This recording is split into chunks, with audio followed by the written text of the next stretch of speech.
ಒಬ್ಬ ಸೈನಿಕ ಆಗಿ ಗನ್ ಹಿಡಿಯೋಕ್ಕೂ ಬರಲ್ವಾ?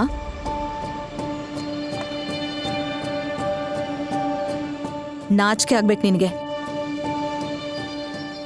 ನನಗೆ ಟ್ರೈನಿಂಗ್ ತಗೊಳ್ಳೋ ಅವಕಾಶ ಸಿಗ್ಲಿಲ್ಲ. ಹಾಗಾದ್ರೆ ಆರ್ಮಿಲಿ ನೀನ್ ನೊಣ ಹೊಡಿತಾ ಇದೀಯಾ?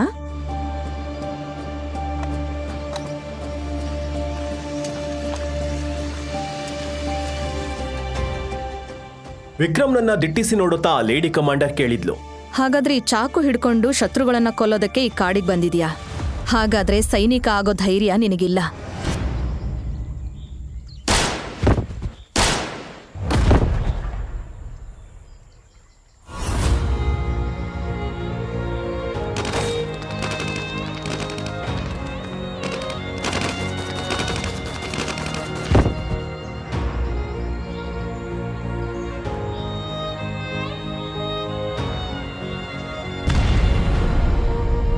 ನನ್ನ ಎಲ್ಲ ಸಹ ಸೈನಿಕರನ್ನ ಸಾಯಿಸ್ಬಿಟ್ರು. ನಮ್ಮ ಔಟ್ ಪೋಸ್ಟ್ನಲ್ಲಿ ಒಂದು ದೊಡ್ಡ ಸ್ಫೋಟ ಆಯಿತು. ಅಲ್ಲಿದ್ದೆಲ್ಲ ನಾಶ ಆಗೋಯ್ತು. ಏನ್ ಹೇಳ್ತಿದ್ಯಾ?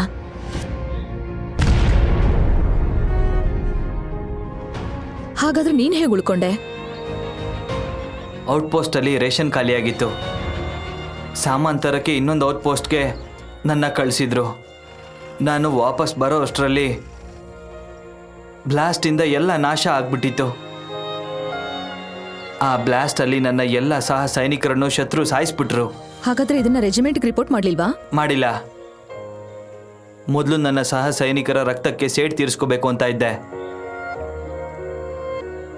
ಯಾರು ಯಾವ ಸ್ಥಾನದಲ್ಲಿದ್ದಾರೋ ಅದಕ್ಕೆ ತಕ್ಕ ಹಾಗೆ ಕೆಲಸ ಮಾಡಬೇಕು. ನಿನಗೆ ಒಬ್ಬ ಸೈನಿಕ ಆಗೋ ಧೈರ್ಯ ಇಲ್ಲವೇ ಇಲ್ಲ. ಸೈನಿಕ ಅನ್ನೋ ಶಬ್ದಕ್ಕೆ ನೀನೊಂದು ಅವಮಾನ. ನಿನ್ನ ಇಲ್ಲಿವರೆಗೂ ಕರ್ಕೊಂಡು ಬಂದಿದ್ದು ಯಾರ ಶಿಫಾರಸ್ಸೋ ನಂಗೆ ಗೊತ್ತಿಲ್ಲ. ವಿಕ್ರಮ್ ಇದಕ್ಕೆ ಏನು ಉತ್ತರ ಕೊಡ್ಲಿಲ್ಲ. ಹೇಳ್ಬೇಕು ಅಂದ್ರೆ ಅವನು ಸೇಡ್ ತೀರಿಸ್ಕೋಬೇಕು ಅಂತ ಈ ಕಾಡಿಗೆ ಬಂದಾಗ ಯಾರೋ ಟೆರರಿಸ್ಟ್ ಇವನ್ ಮೇಲೆ ಅಟ್ಯಾಕ್ ಮಾಡಿದ್ರು. ಆಗ ಅವನನ್ನ ಕಾಪಾಡಿದ್ದು ಈ ಲೇಡಿ ಕಮಾಂಡರ್.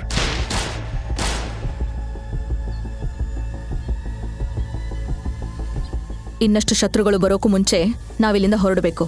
ಬಾ ಹೋಗೋಣ. ವಿಕ್ರಮ್ ಆ ಲೇಡಿ ಕಮಾಂಡರ್ ಜೊತೆ ವಾಪಸ್ ಪೋಸ್ಟ್ಗೆ ಹೋಗ್ತಾ ಇದ್ದ.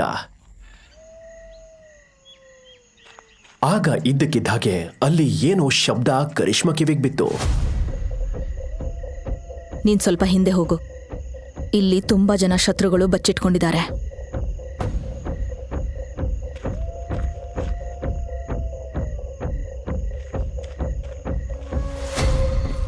ಇದನ್ನ ಕೇಳಿ ವಿಕ್ರಮ್ ಒಂದು ಮರವೇರಿ ಕೂತ. ವೈರಿಗಳು ಎಲ್ಲಿದ್ದಾರೆ ಅಂತ ನೋಡೋದಕ್ಕೆ ಶುರು ಮಾಡ್ದ.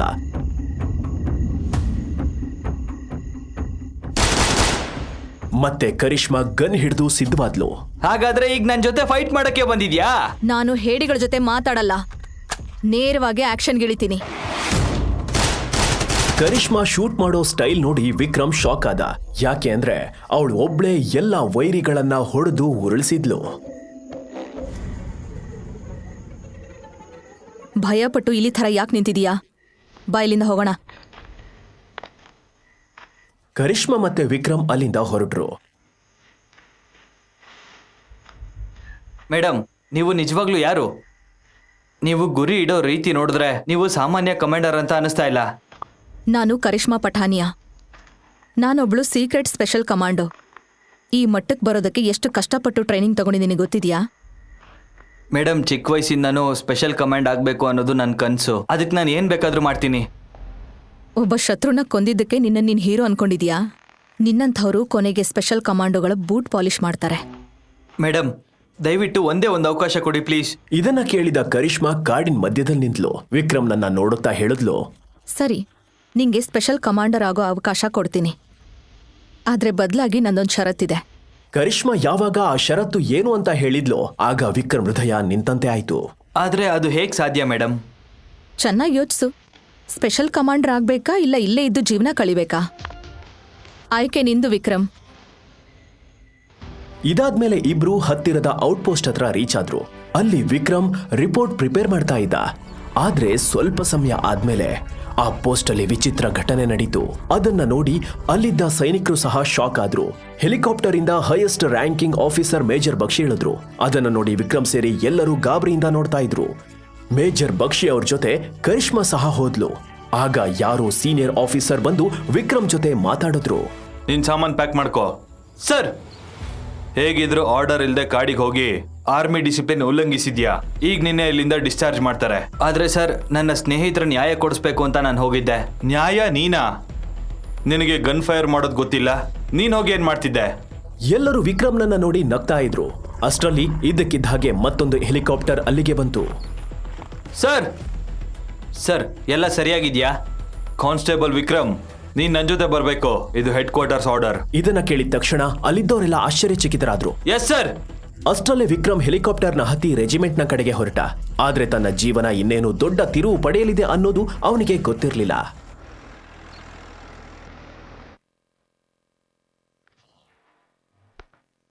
ಈ ರೆಜಿಮೆಂಟ್ಗೆ ಸ್ವಾಗತ ವಿಕ್ರಮ್.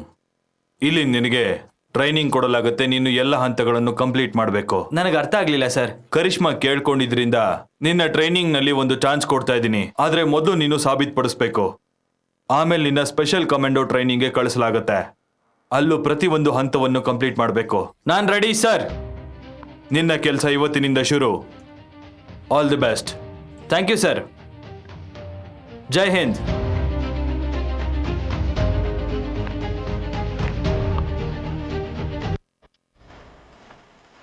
ಜೈ ಹಿಂದ್ ಸರ್.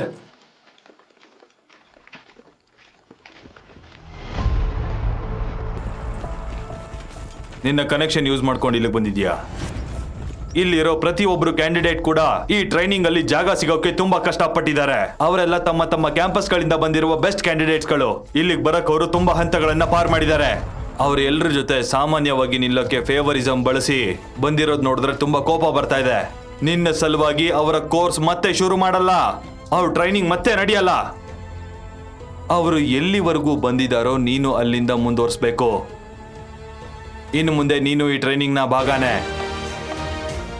ಅಷ್ಟರಲ್ಲೇ ಅವನ ಕಿವಿಗೆ ಪರಿಚಯದ ಧ್ವನಿಯೊಂದು ಕೇಳಿಸ್ತು. ಹೇ ಹೇ ಹೇ ಹೇ ಹೇ. ವಿಕ್ರಮ್ ತಲೆ ಎತ್ತಿ ನೋಡ್ದ. ಅವನ ಕಣ್ಣೆದುರಿಗೆ ಅವನ ಹಳೆಯ ಶತ್ರು ಧೀರಜ್ ನಿಂತಿದ್ದ. ನಮ್ ಕಮಾಂಡರ್ ಸರ್ ಇಲ್ಲಿಗೆ ಬಂದು ಆಲೂಗಡ್ಡೆ ಸುಲಿತಾ ಇದ್ದಾರೆ. ಧೀರಜ್ನ ತಂದೆ ಆರ್ಮಿಯಲ್ಲಿ ತುಂಬಾ ದೊಡ್ಡ ಹುದ್ದೆಯಲ್ಲಿದ್ರು. ಅದನ್ನ ಬಳಸ್ಕೊಂಡು ಧೀರಜ್ ಸುತ್ತಮುತ್ತ ಇದ್ದ ಎಲ್ಲರನ್ನ ಹೆದರಿಸ್ತಾ ಇದ್ದ. ನೋಡಿದ್ರೆ ಕಮಾಂಡರ್ ಸಾಹೇಬ್ನ ಅದೃಷ್ಟದಲ್ಲಿ ಕುಂಬಳಕಾಯಿ ಕತ್ತರಿಸೋದು, ಮಸಾಲೆ ಒಗ್ಗರಣೆ ಹಾಕೋದು ಅಷ್ಟೇ ಅನ್ಸುತ್ತೆ. ಇದೇ ನಿನ್ನ ನಿಜವಾದ ಯೋಗ್ಯತೆ. ಈಗ ನಿನ್ನ ಅಡುಗೆ ಮಾಡೋನಾಗಿ ಮಾಡಿದ್ದೀನಿ. ಇಲ್ಲಿರೋ ಪ್ರತಿಯೊಬ್ಬರಿಗೂ ಸೇವಕನಾಗಿ ಮಾಡೋವರೆಗೂ ಬಿಡಲ್ಲ. ಹಿಂದಿನ ಸಲ ನಿನ್ನ ಟ್ರೈನಿಂಗಿಂದ ಹೊರಗಡೆ ಹಾಕ್ಸಿದ್ದೆ. ಈ ಸಲನೂ ಅದೇ ಆಗುತ್ತೆ. ಒಂದಿನ ಅವನು ವಿಕ್ರಮ್ಗೆ ತನ್ನ ಶೂಗಳನ್ನ ಕ್ಲೀನ್ ಮಾಡೋಕ್ ಹೇಳ್ದ. ವಿಕ್ರಮ್ ನಿರಾಕರಿಸಿದಾಗ ಅವನ ಮೇಲೆ ಕೈ ಮಾಡಲು ಪ್ರಯತ್ನಿಸಿದಷ್ಟೇ ಅಲ್ಲ, ತನ್ನ ತಂದೆಯ ಪ್ರಭಾವ ಬಳಸಿ ಟ್ರೈನಿಂಗ್ ಮುಗಿಯೋ ಮೊದಲೇ ಕಾಡಿನ ಮಧ್ಯದಲ್ಲಿದ್ದ ದೂರದ ಔಟ್ಪೋಸ್ಟ್ಗೆ ಪೋಸ್ಟ್ ಮಾಡಿಸ್ದ. ಹೀಗೆ ದಿನಗಳು ಕಳೆಯುತ್ತಾ ಹೋದ್ವು. ವಿಕ್ರಮ್ ಕೊನೆಗೆ ಕ್ಯಾಂಪ್ನ ಅಡುಗೆಯವನಾಗಿ ಮಾತ್ರ ಉಳಿದು ಬಿಟ್ಟ. ಒಂದಿನ ಬೆಳಗ್ಗೆ ಅಲ್ಲಿದ್ದ ಕಮಾಂಡರ್ ಅವನಿಗೆ ಆರ್ಡರ್ ಕೊಟ್ರು. ಹಲೋ ಸರ್, ಇವತ್ತು ಟ್ರೈನಿಂಗ್ಗೆ ತುಂಬಾ ದೊಡ್ಡ ಹುದ್ದೆಯ ಅಧಿಕಾರಿ ಬರ್ತಾ ಇದ್ದಾರೆ. ಊಟ ತುಂಬಾ ಚೆನ್ನಾಗಿರಬೇಕು. ಅರ್ಥ ಆಯ್ತಾ? Yes sir.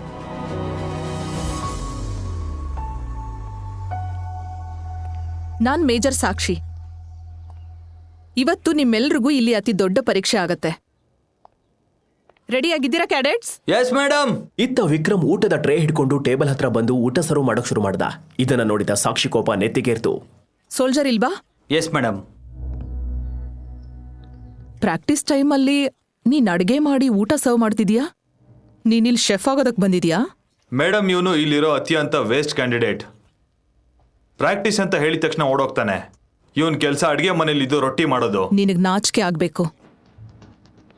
ಇಲ್ಲಿವರೆಗೂ ಬರೋದಕ್ಕೆ ಜನ ಎಷ್ಟು ಕನ್ಸ್ ಕಾಣ್ತಾರೆ, ಆದ್ರೆ ನೀನು ಇಲ್ಲಿ ಟೈಮ್ ಪಾಸ್ ಮಾಡ್ತಿದ್ಯಾ? ಮೇಡಮ್, ಇವನು ಪ್ರಭಾವ ಬಳಸ್ಕೊಂಡು ಇಲ್ಲಿಗೆ ಬಂದಿದ್ದಾನೆ. ಅದಕ್ಕೆ ಇವನು ವಿರುದ್ಧ ನಾವೇನು ಮಾಡಕ್ಕಾಗ್ತಿಲ್ಲ. ಒಳ್ಳೆ ಸಮಯಕ್ಕೆ ಜ್ಯೋತಿಷ ಕೇಳ್ಬೇಕಾ? ಹೋಗು, ಟ್ರೈನಿಂಗ್ ಗ್ರೌಂಡ್ಗೆ ಹೋಗಿ ಪ್ರಾಕ್ಟೀಸಿಗೆ ರೆಡಿ ಆಗೋ. ಗೋ. ಹೋಗೋ. ಅವನು ಗ್ರೌಂಡ್ಗೆ ಹೋಗಿ ಎಲ್ಲ ಕೆಡೆಟ್ಗಳ ಜೊತೆ ತನ್ನ ಜಾಗದಲ್ಲಿ ನಿಂತ. ಇದನ್ನ ನೋಡಿದ ಎಲ್ಲರೂ ವಿಕ್ರಮ್ನನ್ನ ನೋಡಿ ತಮ್ಮೊಳಗೆ ನಗ್ತಾ ಇದ್ರು. ಕ್ಯಾಡೆಟ್ಗಳೇ, ಇವತ್ತು ನಿಮ್ಮೆಲ್ಲರ ಅತಿ ದೊಡ್ಡ ಪರೀಕ್ಷೆ ಆಗತ್ತೆ. ಹಲವು ವರ್ಷಗಳಿಂದ ಯಾರಿಗೂ ಈ ಪರೀಕ್ಷೆ ಪಾಸ್ ಮಾಡೋಕ್ಕಾಗಿಲ್ಲ. ಈ ಬ್ಯಾಚ್ ಬಗ್ಗೆ ನನಗೆ ತುಂಬಾ ನಿರೀಕ್ಷೆಗಳಿದೆ. ನನ್ನ ನಿರೀಕ್ಷೆನ ಪೂರೈಸೋ ಸೋಲ್ಜರ್ ಯಾರಿದ್ದೀರೋ ಅವ್ರಿಗೆ ಸ್ಪೆಷಲ್ ಕಮಾಂಡರ್ ಆಗೋ ಅವಕಾಶ ಸಿಗತ್ತೆ. Yes ma'am. ನಿಮಗಲ್ಲಿ ಆ ಮರದ ಬೋರ್ಡ್ ಕಾಣಿಸ್ತಾ ಇದೆಯಾ? ಸರಿಯಾಗಿ ಅದರ ಮಧ್ಯದಲ್ಲಿ ಒಂದು ಕಪ್ಪು ಚುಕ್ಕೆ ಇದೆ. ಆ ಕಪ್ಪು ಚುಕ್ಕೆಗೆ ನೀವು ಗುರಿ ಇಡಬೇಕು. ಯಾರು ಸರಿಯಾಗಿ ಹೊಡಿತೀರೋ ಅವ್ರು ಈ ಪರೀಕ್ಷೆಯಲ್ಲಿ ಪಾಸ್. ಮೇಡಮ್, ನಾನು ಶೂಟ್ ಮಾಡ್ತೀನಿ.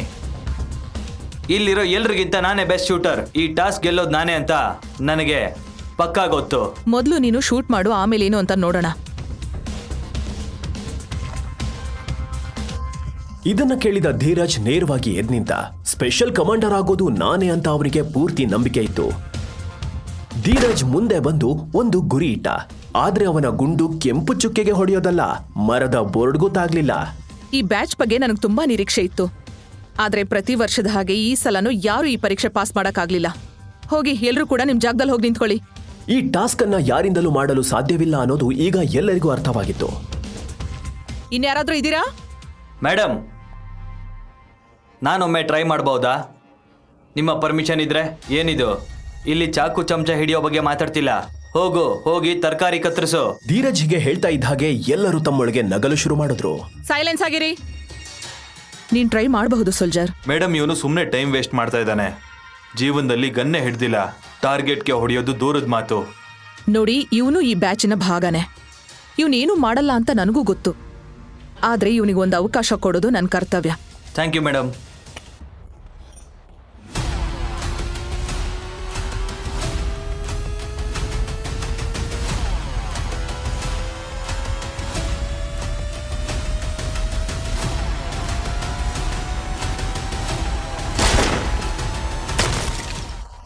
ಆದ್ರೆ ವಿಕ್ರಮ್ ಗುರಿ ಇಟ್ಟ ಕ್ಷಣದಲ್ಲೇ ಎಲ್ಲರೂ ಶಾಕ್ ಆದ್ರು.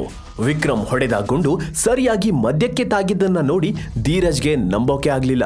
ಇದನ್ನ ನೋಡಿದ ಮೇಜರ್ ಸಾಕ್ಷಿ ಮತ್ತು ಕಮಾಂಡರ್ ಕೂಡ ಶಾಕ್ ಆದ್ರು. ಒಬ್ಬ ಅಡ್ಗೆಯವನಿಂದ ಇದು ಹೇಗ್ ಸಾಧ್ಯ? ಇವತ್ತಿನವರೆಗೂ ನೀನು ಜೀವನದಲ್ಲೂ ಗನ್ ಹಿಡಿದಿಲ್ಲ ಅಲ್ವಾ? ಹಾಗಾದ್ರೆ ಇಷ್ಟು ಪರ್ಫೆಕ್ಟ್ ಆಗಿ ಶೂಟ್ ಮಾಡಿದ್ದು ಹೇಗೆ? ನಿಜವಾಗಿ ನೀನ್ ಯಾರು? ನಮ್ಮೆಲ್ಲರಿಂದ ಏನ್ ಮುಚ್ಚಿಡ್ತಾ ಇದೀಯಾ? ಹೇಳು. ಇತ್ತ ಆರ್ಮಿ ಹೆಡ್ ಕ್ವಾರ್ಟರ್ಸ್ ನಲ್ಲೂ ಉನ್ನತ ಅಧಿಕಾರಿಗಳು ಅವರಿಗೆ ಕಳುಹಿಸಲಾಗಿದ್ದ ಮಕ್ಕಳ ವಿಡಿಯೋ ಕ್ಲಿಪ್ ಅನ್ನ ನೋಡ್ತಾ ಇದ್ರು. ಇನ್ನಿರೋದು 1 ಗಂಟೆ, ಜಸ್ಟ್ 1 ಗಂಟೆ. ಈ 1 ಗಂಟೆ ಒಳಗಡೆ ನನ್ನ ಸಹಚರರಿಗೆ ಒಂದು ಹೆಲಿಕಾಪ್ಟರ್ ಮತ್ತು 1000 ಕೋಟಿ ಕೊಡ್ಬೇಕು. ನಿಜ ಹೇಳಬೇಕು ಅಂದ್ರೆ ಅವರು ಆರ್ಮಿ ಸ್ಕೂಲ್ನ ಮಕ್ಕಳನ್ನ ಕರ್ಕೊಂಡು ಹೋಗಿದ್ದ ವ್ಯಾನ್ ಅನ್ನೇ ಹೈಜಾಕ್ ಮಾಡಿದ್ರು. ಆ ವ್ಯಾನ್ ನಲ್ಲಿ ಉನ್ನತ ಅಧಿಕಾರಿಗಳ ಮಕ್ಕಳು ಇದ್ರು. ಜನರಲ್ ಬಕ್ಷಿ ಅವರ ಮೊಮ್ಮಗಳು ಆ ವ್ಯಾನ್ ನಲ್ಲಿದ್ಲು. ಅದಕ್ಕೆ ಮಕ್ಕಳನ್ನ ರಕ್ಷಿಸೋಕೆ ಅವರು ಭಾರತದ elite special force unit commander ಗಳನ್ನ ಕರೆಸ್ಕೊಂಡ್ರು. ಕರಿಷ್ಮಾ, ಈ ಆಪರೇಷನ್ ನ ಸಂಪೂರ್ಣ ಜವಾಬ್ದಾರಿ ನಿಂದು. Yes sir. ಧೀರಜ್, ಹೇಗಿದ್ರು ವಿಕ್ರಮ್ ಕೂಡ ಒಬ್ಬ ಸೈನಿಕನೇ ಅಲ್ವಾ? ತಗೋ ಈ ಪಿಸ್ತೂಲ್. ಈಗ ಒಬ್ಬ ನಿಜವಾದ ಸೈನಿಕನ ಹಾಗೆ ಗುಂಡ್ ಹಾರಿಸಬಲ್ಲೆ ಅಂತ ತೋರಿಸು.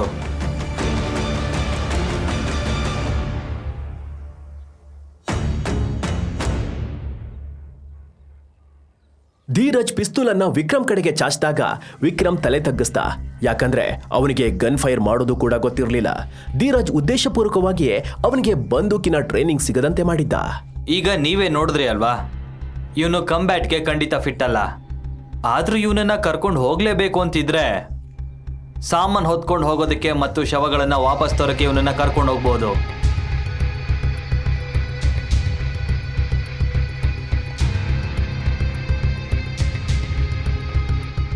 ಹೀಗೆ ವಿಕ್ರಮ್ನನ್ನ ಎಲೀಟ್ ಕಮಾಂಡ್ ಟೀಮ್ಗೆ ಒಬ್ಬ ಹೆಲ್ಪರ್ ಆಗಿ ಸೇರಿಸ್ಕೊಂಡ್ರು.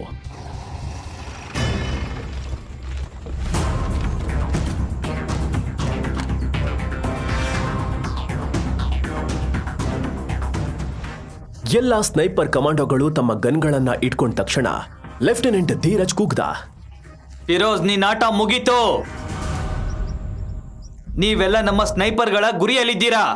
ನಿಮ್ಮಲ್ಲಿ ಯಾರೇ 1 ಇಂಚ್ ಅಳಗಾಡಿದ್ರು ನಿಮ್ಮ ತಲೆ ಕಲ್ಲಂಗಡಿ ಹಾಗೆ ಸಿಡ್ದೋಗುತ್ತೆ. ಬದುಕಬೇಕು ಅಂದ್ರೆ ಈಗಲೇ ಸರೆಂಡರ್ ಆಗಿ. ಅಲ್ಲೇ ನಿಂತ್ಕೋ. ಈ ಇಡೀ ದಾರಿ ಉದ್ದಕ್ಕೂ ಬಾಂಬ್ ಬಿಟ್ಟಿದ್ದೀನಿ. ಈ ಬಸ್ ಒಳಗೂ ಬಾಂಬ್ ಇದೆ. ಯಾರಾದ್ರೂ 1 ಹೆಜ್ಜೆ ಮುಂದೆ ಇಟ್ರು ಇದನ್ನ ಒತ್ತು ಬಿಡ್ತೀನಿ. ಎಲ್ಲ ಬ್ಲಾಸ್ಟ್ ಆಗ್ಬಿಡುತ್ತೆ. ಹಿಂದೆ ಹೋಗಿ. ಅವನ ಮಾತು ಕೇಳಿದ ತಕ್ಷಣ ಧೀರಜ್ ಮತ್ತು ಉಳಿದ ಕಮಾಂಡೋಗಳ ಕಾಲ ಕೆಳಗಿನ ನೆಲವೇ ಜಾರಿದಂತಾಯ್ತು. ಎಸ್ ಸರ್, ನಾನ್ ನೋಡ್ಕೋತೀನಿ. Yes sir. ತೋರಿಸಿ.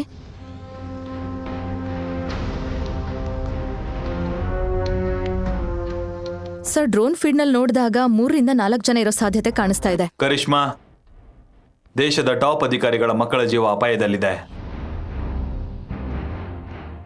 ನೀನೊಂದು ಕೆಲಸ ಮಾಡು, ಅವನನ್ನ ಮಾತುಕತೆಗಾಗಿ ಕಳಿಸು. ಎಸ್ ಸರ್, ಶುರು ಮಾಡೋಣ. ಇಲ್ಲಿ ಕೇಳು, ನಿನಗೊಂದು ಅವಕಾಶ ಬೇಕು ಅಂತಿದ್ಯಲ್ಲ, ಸಿಕ್ಕಿದೆ. ಒಳಗಡೆ ಹೋಗು, ಅಲ್ಲಿ ಏನಾಗ್ತಿದೆ ಅಂತ ತಿಳ್ಕೊಂಡ್ ಬಾ. ಈಗ ನಿನ್ ಸಮಯ. Yes madam. ಫಿರೋಜ್, ನಿನ್ನ ಡಿಮ್ಯಾಂಡ್ ಬಗ್ಗೆ ಮಾತಾಡೋಕೆ ನಾವು ಬಂದಿದ್ದೀವಿ. ಈ ಆಯುಧವಿಲ್ಲದ ವ್ಯಕ್ತಿ ನಿನ್ ಕಡೆಗೆ ಬರ್ತಾ ಇದ್ದಾನೆ.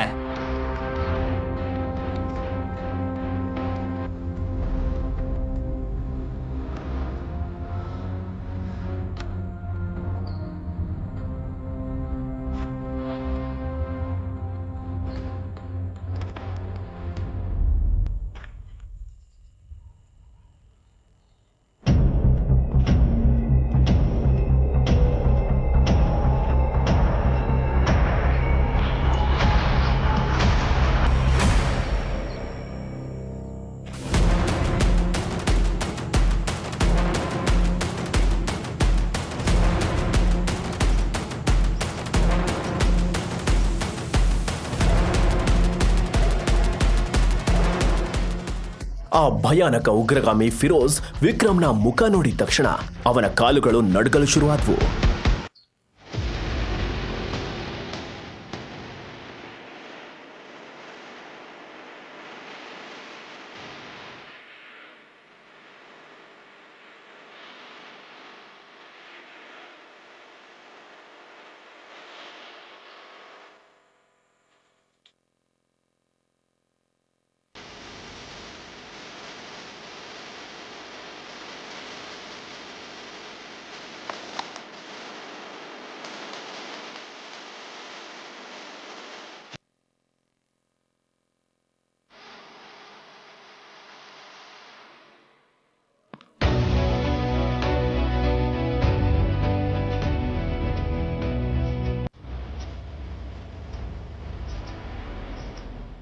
ಹಾಗಿದ್ರೆ ನಿಮ್ಗೇನನ್ಸುತ್ತೆ? ಅಷ್ಟು ಅಪಾಯಕಾರಿ ವ್ಯಕ್ತಿ ಒಬ್ಬ ಅಡುಗೆಯವನ ಮುಂದೆ ತನ್ನ ಜೀವಕ್ಕಾಗಿ ಯಾಕೆ ಬೇಡ್ಕೊಳ್ತಾ ಇದ್ದಾನೆ? ಅವನಿಗೇನಾದ್ರೂ ತಪ್ಪು ತಿಳುವಳಿಕೆಯಾಗಿದೆಯಾ? ಇಲ್ಲ ಅಡುಗೆಯವನಾಗಿರುವ ವಿಕ್ರಮ್ ಏನನ್ನಾದ್ರೂ ಮುಚ್ಚಿಡ್ತಾ ಇದ್ದಾನಾ? ಹಾಗಿದ್ರೆ ಅವನು ಏನ್ ಮುಚ್ಚಿಡ್ತಾ ಇದ್ದಾನೆ? ಮುಂದಿನ ಎಪಿಸೋಡ್ಗಳನ್ನ ಪಾಕೆಟ್ FM ಯೂಟ್ಯೂಬ್ ಚಾನೆಲ್ನಲ್ಲಿ ನೋಡಿ. ಹಾಗೆಯೇ ಈ ರೀತಿಯ ಕಥೆಗಳನ್ನ ಕೇಳಲು ಈಗಲೇ ಪಾಕೆಟ್ FM ಅಪ್ಲಿಕೇಶನ್ ಅನ್ನ ಡೌನ್ಲೋಡ್ ಮಾಡಿ. ಡೌನ್ಲೋಡ್ ಮಾಡಲು ಡಿಸ್ಕ್ರಿಪ್ಷನ್ ಅಲ್ಲಿ ನೀಡಿರುವಂತಹ ಲಿಂಕ್ ಅನ್ನ ಈಗಲೇ ಕ್ಲಿಕ್ ಮಾಡಿ.